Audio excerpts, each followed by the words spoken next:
Hi. As she said, I'm Randy Hotton from the Yankee Air Museum. And my roots at Willow Run go back to my birth. My father was building B-24 bombers at Willow Run when I was born. And I've worked in almost every building on the airport. And there's kind of a thing that they say about Willow Run. The people in the planes don't change, just the names on them. So I fly for an airline out there still delivering car parts around the US and Canada, Mexico. But I love Willow Run, so I did a lot of research to write this book. But a little bit about the Yankee Air Museum. Right here you see the old museum with our B-17 bomber.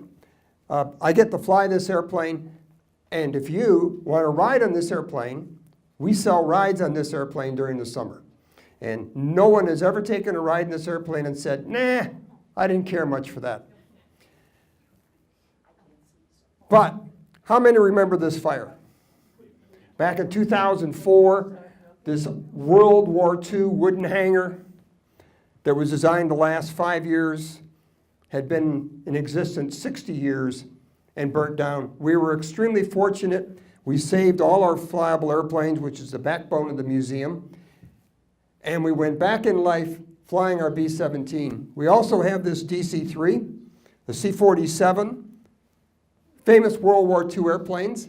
And one of the things we do in this airplane is, to members, we sell trips, like going to Oshkosh for 2 nights, staying in the hotel up there and seeing the air show. We also have a B-25 bomber. This is similar to the one that Doolittle used when he flew off the aircraft carrier in the raid on Tokyo.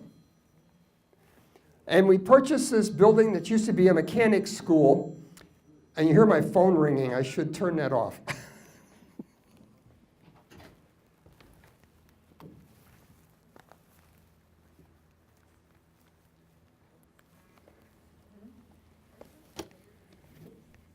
Robocalls. We can't get rid of them.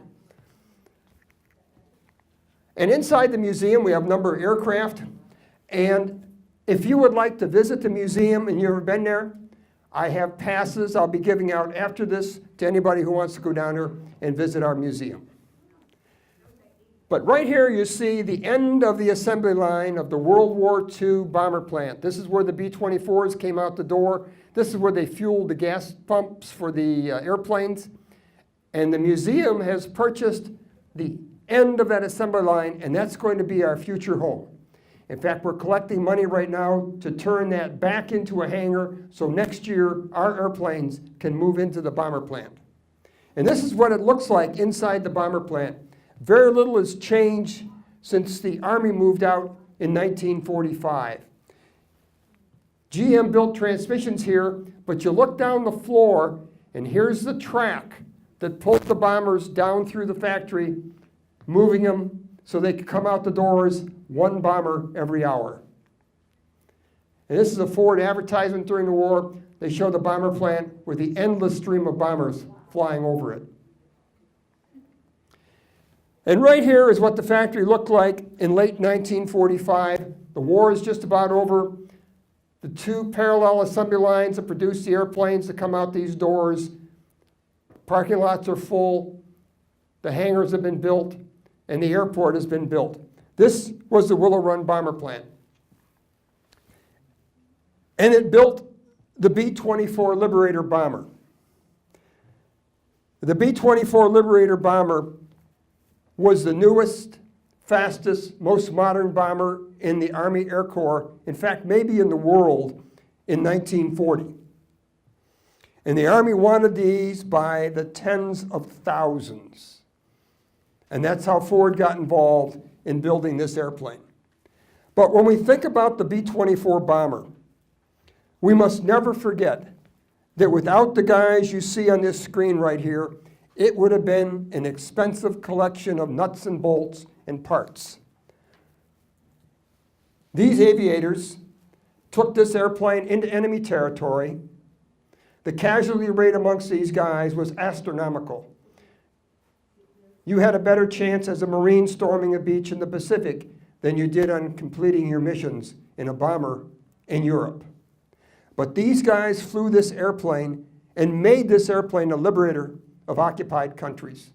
And we never must forget how these guys animated this bomber to allow it to do its mission. Henry Ford, a living legend in his time. Henry Ford was the man. He didn't invent mass production, but he brought mass production into the forefront. He built his first car, and he formed 3 Ford Motor Companies. The third one was a success. And he designed and built the Model T, and he revolutionized manufacturing.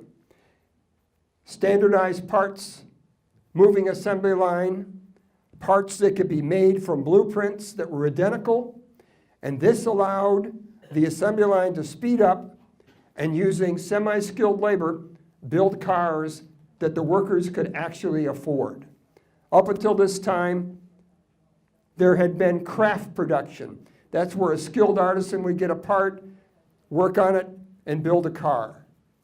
And right here you see, this is the Ford Piquet plant down in Detroit. And these employees are building the Model R, which preceded the Model T. They're building 25 cars a week. And this guy right here will build the whole car. When he gets done putting the axle on, he'll go someplace else and get the wheels. He'll go someplace else and get the brakes. But when the Model T came out, the moving assembly line, Ford started knocking out cars by the tens of thousands. Everybody in Detroit copied him. The Dodge brothers, Chrysler, Buick, General Motors, all got into the mass production of cars. And General Motors took mass production to the next level.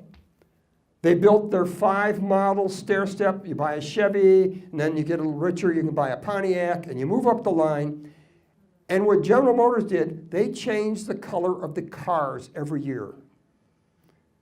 And that made the consumers want a new car next year because of the new colors. But what this also did, it gave the auto industry tremendous flexibility. They now not only could mass produce, they could modify what they were mass producing by shutting down the assembly line for 2 weeks. Nobody in the world had that capability. This was a U.S. invention that the U.S. had masters, and we were the masters of manufacturing here in the U.S. This picture of my father with his hot rod. He was a graduate of the Ford trade schools, but he was representative of the backbone of Detroit, the tool and die industry that supplied the auto companies with the tools they needed and the parts they needed to do the mass assembly on the assembly line. And in the 30s, all the kids in the farms, the kids in the high school, they were into cars and mechanics as much as the kids today are into their iPhones. And this was a secret weapon that the U.S. had in World War II. The U.S. had the most mechanically literate population in the world. The U.S. boys in the field, if something broke, they could fix it. They knew what a socket set was. They knew what a monkey wrench was. This was unique in the armed forces in the world. Mass production from the U.S. literally saved the world. We overwhelmed our enemies with an avalanche of material that could not be matched. We got involved in World War I. We got involved late. And the mobilization came out of Washington. And it wasn't going very good because the emphasis was divided up amongst various parties, various areas, and nothing was being done. So my battery went dead in my phone here.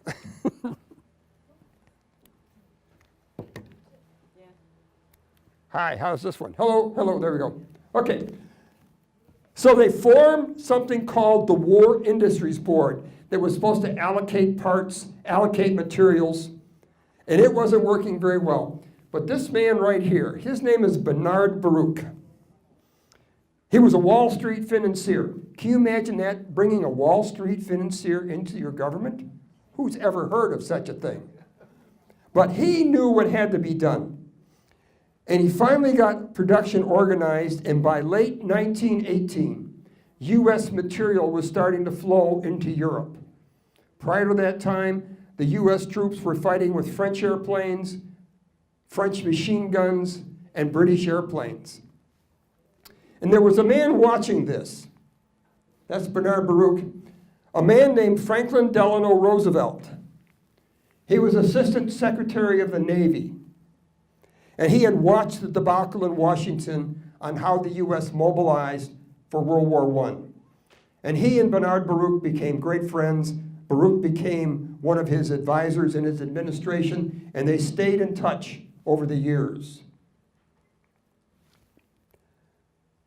World War I, we just had the 100th anniversary, the 11th day of the 11th month. Well, as soon as the war was over, Congress canceled almost all the contracts they had issued to build war materials.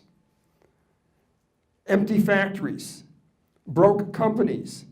DuPont said, you gave us a contract for $35 million to build 5 powder factories because you needed gunpowder. We haven't sold 1 ounce of gunpowder to you yet. Congress, well, you made a bad business decision. You shouldn't have gone into business with us. Well, this would have a big impact on World War II because companies had been stung so much in World War I, they were hesitant to do business with the government. But we would never have a war again. We disbanded our military, we divided our navy, because worldwide peace would now happen for eternity. But a funny thing happened on the way to worldwide peace. This man came to power in Russia. He went on his first 5-year plans, 100,000 airplanes, 100,000 tanks. He didn't accomplish his task, but he devastated the Soviet economy. The U.S. became concerned if these countries are rearming. Germany was stepping up. Japan invaded China and Manchuria. So they thought somebody should go ahead and look at what would happen if the U.S. had to mobilize. So they drafted a young major on the staff in Washington named Dwight Eisenhower. And Dwight Eisenhower spent a year traveling around the country, visiting factories and finding out what they could do if they had to mobilize. This was his first exposure to what he would later call the military-industrial complex. And he got back and he said, in order for us to see if it'll work, we have to give them what we call educational orders. Chrysler, build me 1 tank. Tell me what you need, how long it's going to take, how much it's going to cost. But we were in a depression, and Congress said we can't afford to do that, so nothing was done. Hitler comes to power in Germany. He scolds his ministers for not spending enough on defense. He wants Germany converted to a total wartime economy. Here's his right-hand man, Hermann Göring. He gives Göring a blank check to develop the finest Air Force in the world. And by 1937, the Germans had the finest Air Force in the world. And the Allies, or the other nations, had given Hitler everything he wanted. Every time he did something, they never challenged him. Roosevelt saw this coming, and in 1936, he went to Congress and asked for 10,000 airplanes. And Congress said, we can't afford that, and we have no need for them. We don't need that many airplanes.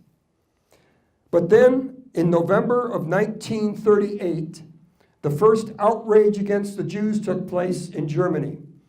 It was called Kristallnacht, the night of broken glass. And you see the leather goods store here that's been broken into. 90 Jews were killed, 90,000 were put in concentration camps, and this was an outrage. Roosevelt knew that the country was now awakened to the problem with the German military. He went to Congress the next day and again asked for 10,000 airplanes. Congress debated for 7 months, and they decided to buy 5,500 airplanes over the next 5 years. Just about the time they come up with this plan, The Germans invade Poland, and you see the German soldier standing here near the sign pointing to Warsaw. The Germans defeat the Poles in 10 days. But the Poles were riding horses with spears, flying biplanes, you know. There wasn't a real military. March of 1940, the acting Secretary of Air for the Army boasts that he has 326 modern combat airplanes that are the finest in the world. And he was talking about the P-39 and the P-40. Both of these airplanes would be driven from the skies by the Japanese and the Germans 2 years later. May 10th, 1940, the Germans invade the Low Countries. They cross the borders into Belgium, Holland, Luxembourg, and France. This is the Blitzkrieg, combined air power, armored, infantry divisions, and they rapidly roll over the combined armies of Britain, France, Belgium, and Holland.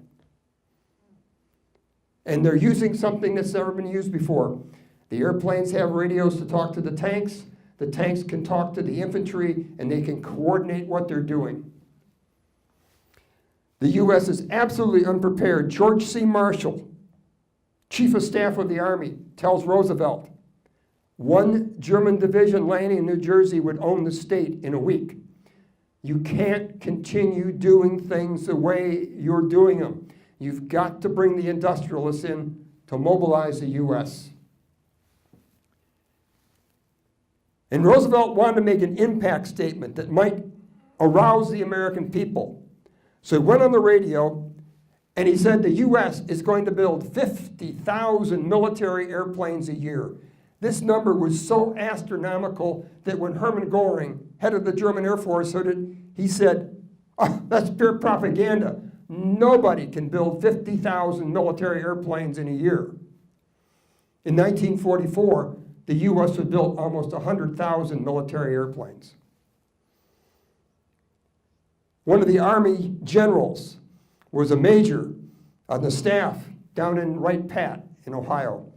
And he was listening to this on the radio, and he said in his memoirs, he was leaning back in his chair, and he had his feet up on the table because he would figure it was just gobbledygook coming out of Washington. And when he heard the 50,000 airplane number, he said, holy crap, what will we do with all those airplanes, as he flipped over backwards on the floor.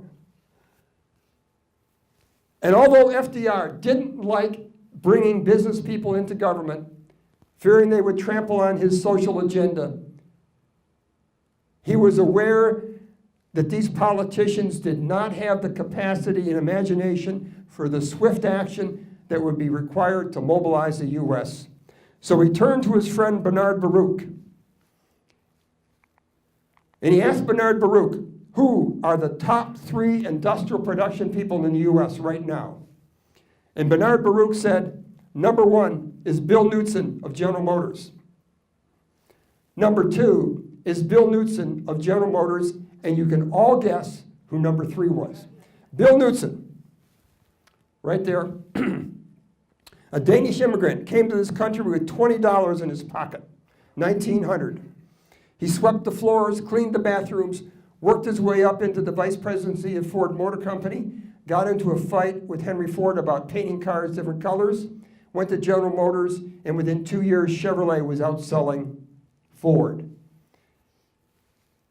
He came to Washington and said he was grateful to what the nation had done, and he would work for $1 a year to help out. He had a massive problem he faced. Airplanes were being built like prototypes. Skilled artisans would cut off a piece of aluminum, they'd go to the loft board, lay it out, pencil it out, get their tin snips, and then maybe one day they'd make one part for an airplane. They're being assembled like this. And Knudsen knew with this way of production, we would never produce the 50,000 airplanes.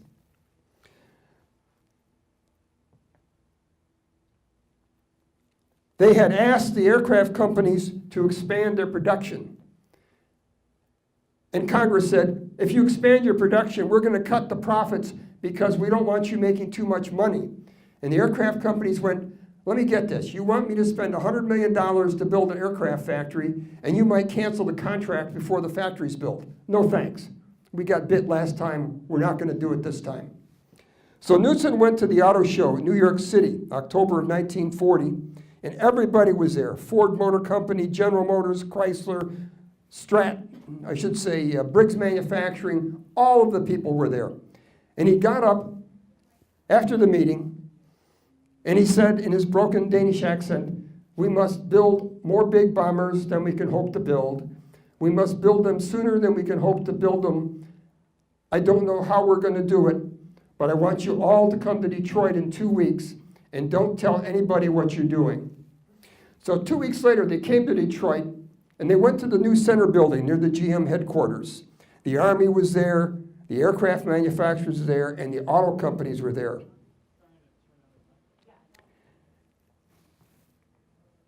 And the Army was led by a major who'd been recalled active duty named Jimmy Doolittle.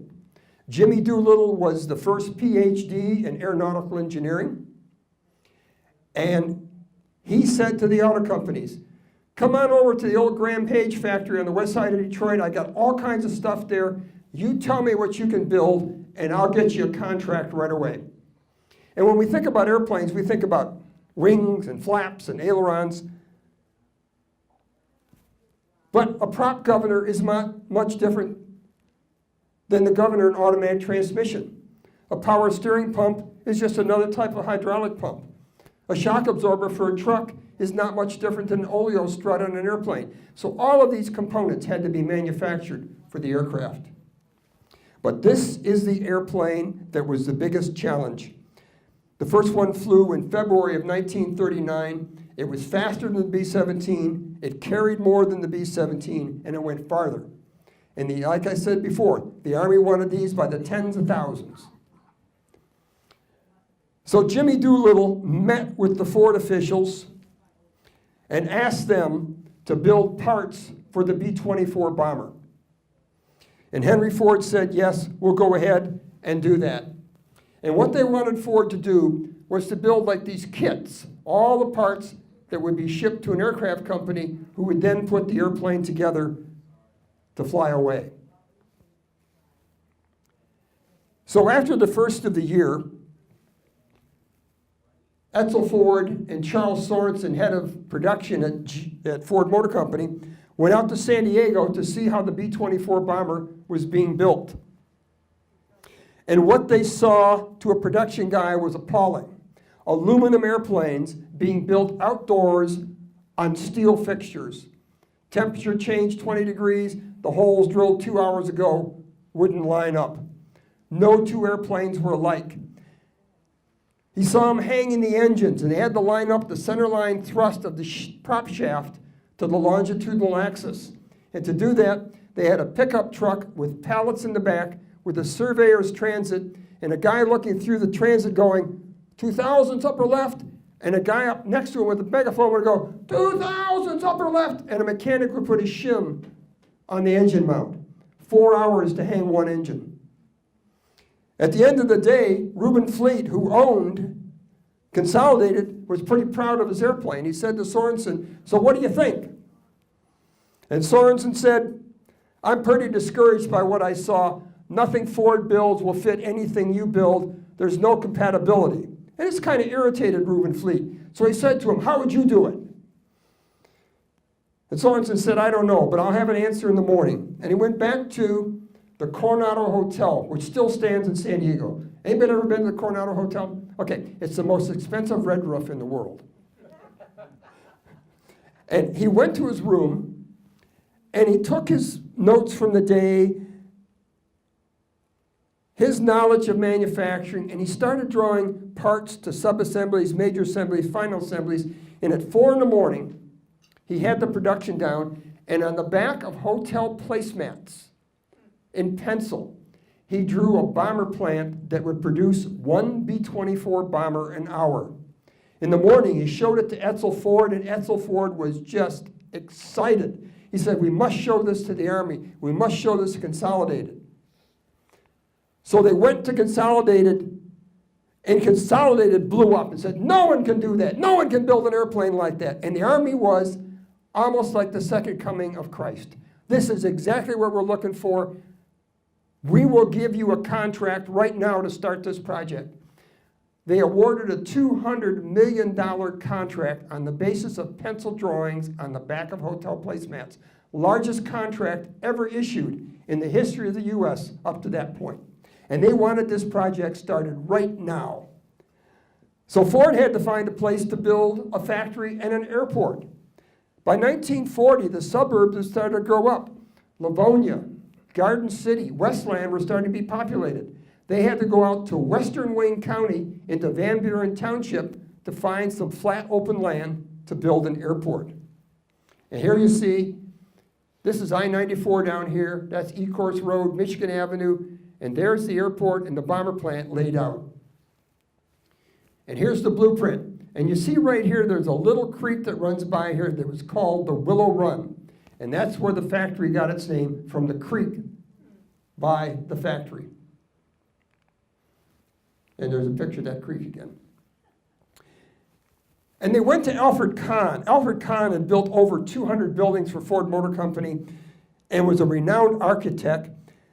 And they presented Kahn with what they were going to do, but they had no layout for the factory. They didn't know where they're going to put the machines or the assembly line. So Kahn said, I'm going to build a wide open building with an overhead crane system that'll move anything in the building to anywhere in the building, and that way you'll have the flexibility to do whatever you want in this building.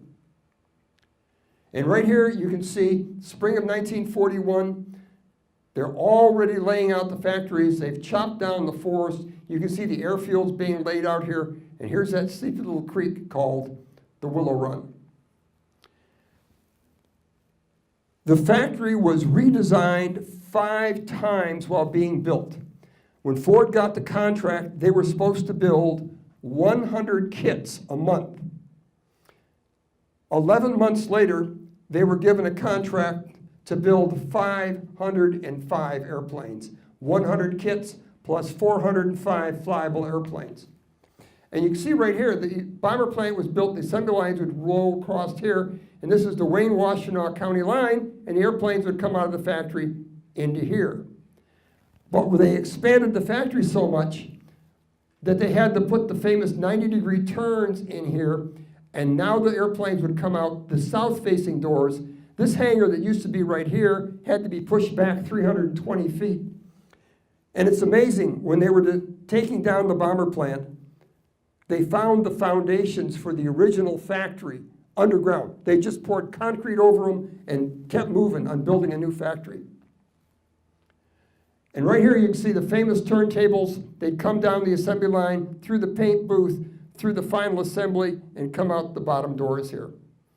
And right here you see, this is the old assembly lines. They've stopped construction, and now you see they've got plywood walls up there. While the factory is being built, behind those plywood walls, they're building B-24 bombers.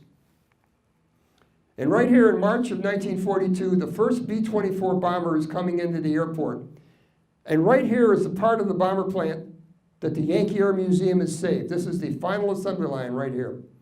And you can see it parked in front of the hangar here. They're still building it. There's where the control tower is going to be.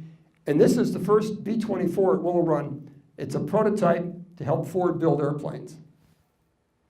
In May of 1942, the first B-24 comes off the assembly line. It has been modified so many times that it's not even ready to fly because they have not finished all the modifications. Consolidated is changing the airplane almost every day they build one, they change it. But here you see the airport in the summer of 42, the airplanes are starting to come out. The first triple overpasses in the country were built here at Willow Run, and this is now part of the American Mobility Center where they're building the self-driving cars to test them. This is a high-speed track where they can drive 70, 80 miles an hour, go through a tunnel with no GPS. And this is a picture taken in 1942, and this is one taken in 2016. You can see, other than the modern airplanes, not much has changed on the west ramp of Willow Run.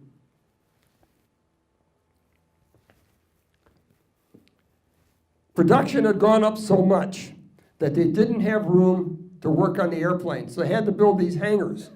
They also discovered that working on the airplanes outdoors in Michigan in the winter was difficult.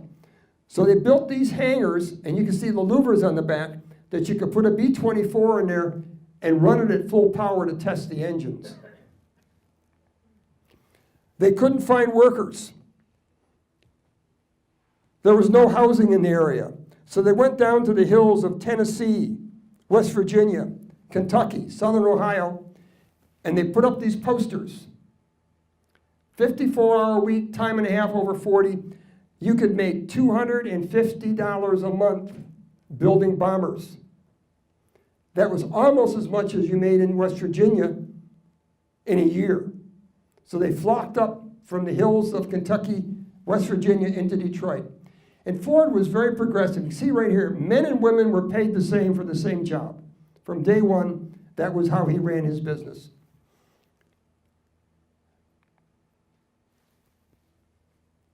There was no housing in the area. The government came in about 4 times with 4 different plans to build housing, but every time they got the plans put together, local opposition would kill it because they were all afraid if we build all these houses after the war, there'll be nobody in them and it'll depress our real estate values. So they put up these like FEMA huts. 4 guys would live in there. No toilets, no plumbing. There was a community toilet back in the corner. They had one 40-gallon hot water heater. If you didn't take your shower at 2 in the morning, you didn't take a shower that day. When Ford got the contract, they said to Consolidated, let us have your blueprints, we'll start designing tooling. And Consolidated said, blueprints? We don't have any blueprints. We've got templates, drawings, sketches. Well, Ford sent 250 draftsman engineers to San Diego. They worked 3 8-hour shifts, 7 days a week. They produced 5 miles of engineering drawings to 2/10,000ths of an inch a day. 2/3 of them were obsolete by the time they got back to Detroit. Ford was designing tooling off them, and Consolidated say, no, we're not doing it that way anymore, we changed it. So Ford was about 6 months behind where they thought they would be because they never froze the airplane. It was like changing the model every time it came down the assembly line, a different model. So Ford wasn't building any airplanes. Harry Truman, shown here, was the head of the Truman Committee that looked for graft and corruption in the defense industry.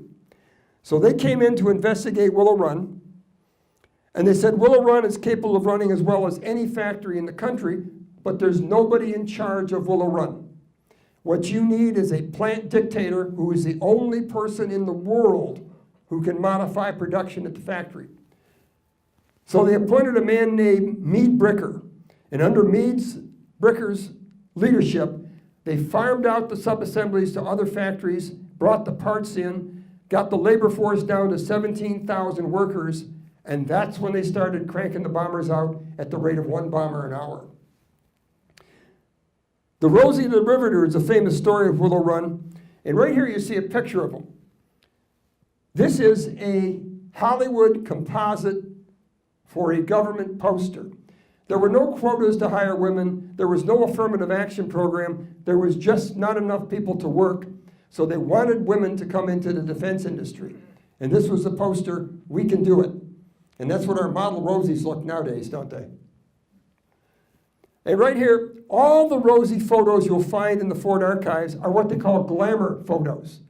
They were told, when you come to work tomorrow, dress up and have your hair nice because we're going to take your picture. There are very few pictures of the women in their true work clothes and demeanor. And right here you see the women punching the time clock. And first of all, they signed women's jobs, sewing the fabric on the control surfaces, running wiring bundles. But pretty soon there was a shortage, and they found out there was no such thing as a woman's job. And you see right here, here's a woman running a lathe. But the heart and soul of what they did was driving rivets.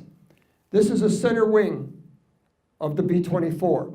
60,000 rivets. They had to do one of these an hour to drive 60,000 rivets an hour. They're on an elevator platform that goes up and down, so they're always shooting from this height. They're not bending over, they're not pushing up. And behind there is another Rosie that they have to coordinate with to put the bucking bar in the right place.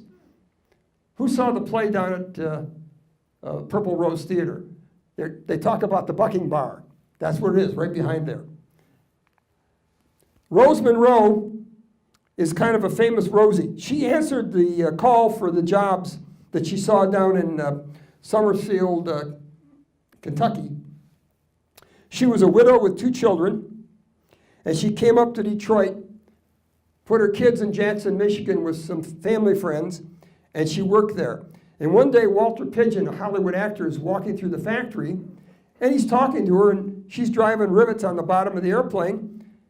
And he says, "Hi, what's your name?" And she says, "I'm Rose Monroe from Somerset, Kentucky." And Walter Pidgeon said, "An honest-to-God Rosie the Riveter." So she became the Rosie the Riveter. They made a movie about her, and I got to interview her daughter and get some pictures from, this is a picture that her daughter gave me of her mother.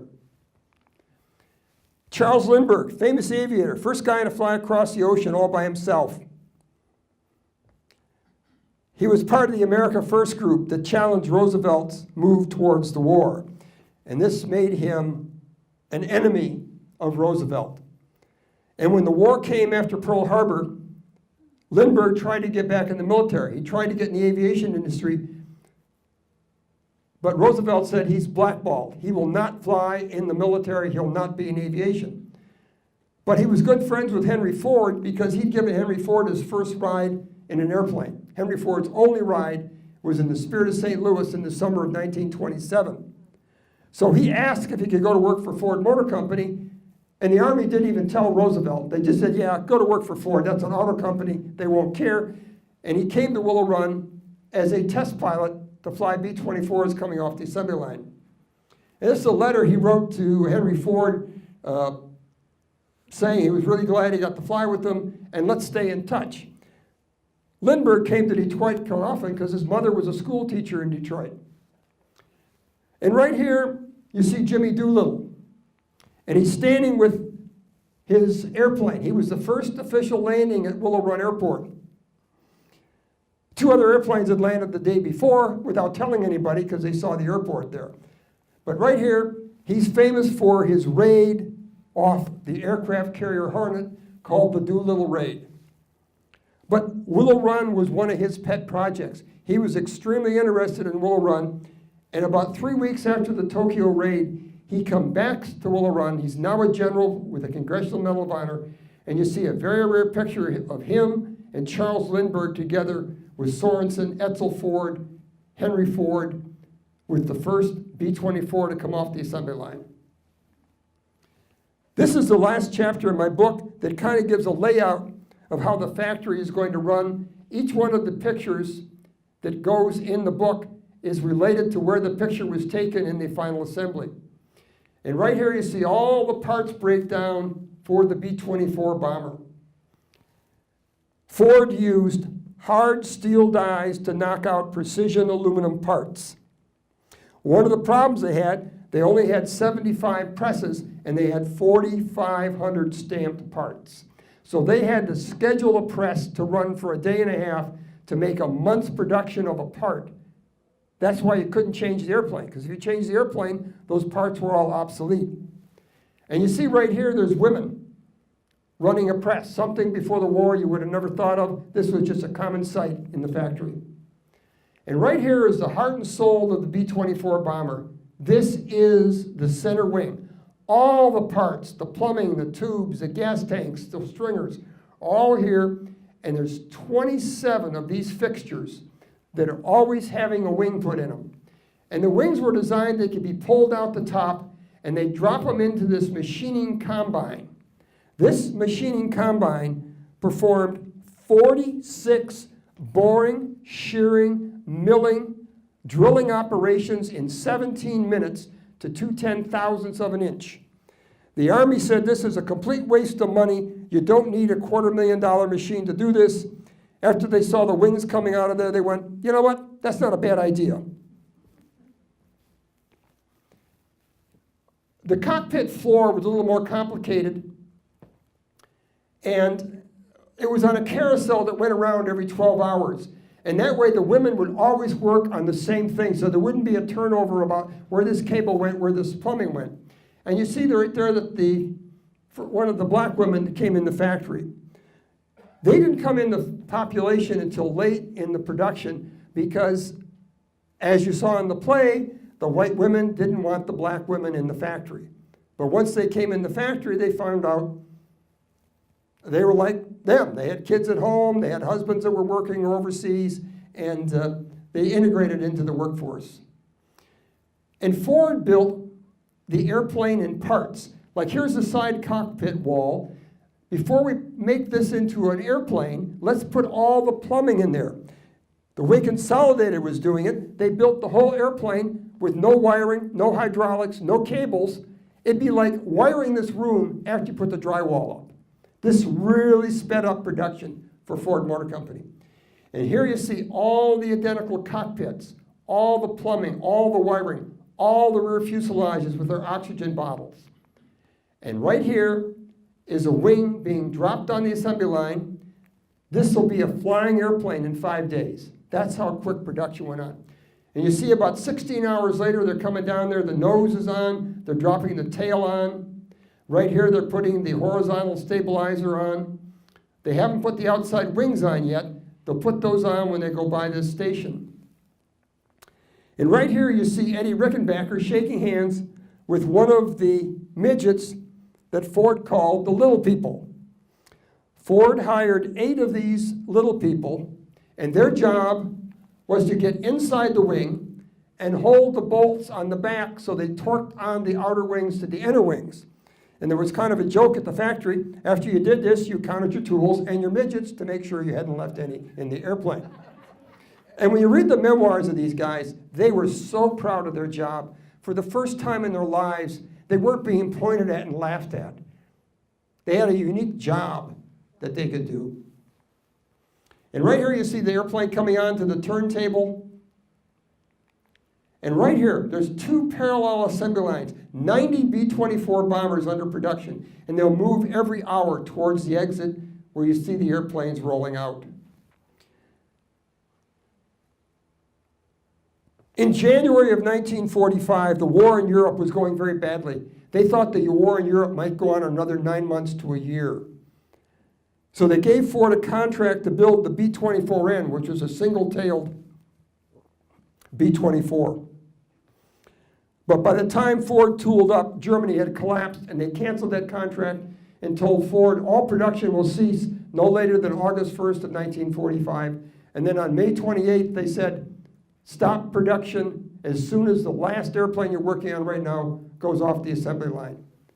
And that's the one you see in the picture right here. Henry Ford II is driving the tractor that pulls it out. And this airplane will be flown by Ford for 2.5 hours because Ford would not get paid until the airplane flew for 2.5 hours. And then it would be flown to Walnut Ridge, Arkansas, where it would be chopped up. Almost all the airplanes built after March in 1945, except B-29s, were all chopped up. Because of the World War I experience, the government couldn't just cancel a contract where Ford had invested all the money and material to build the airplanes. They had to fulfill the contract and deliver the airplanes. And that concludes my presentation. I'd be glad to take any questions anybody has. And if anybody'd like to buy a book, I've got books here, I'll autograph for you. They're $25, and every penny of that goes to the museum to help them with their project of building their new hangar. Oh, yeah, that'd be great.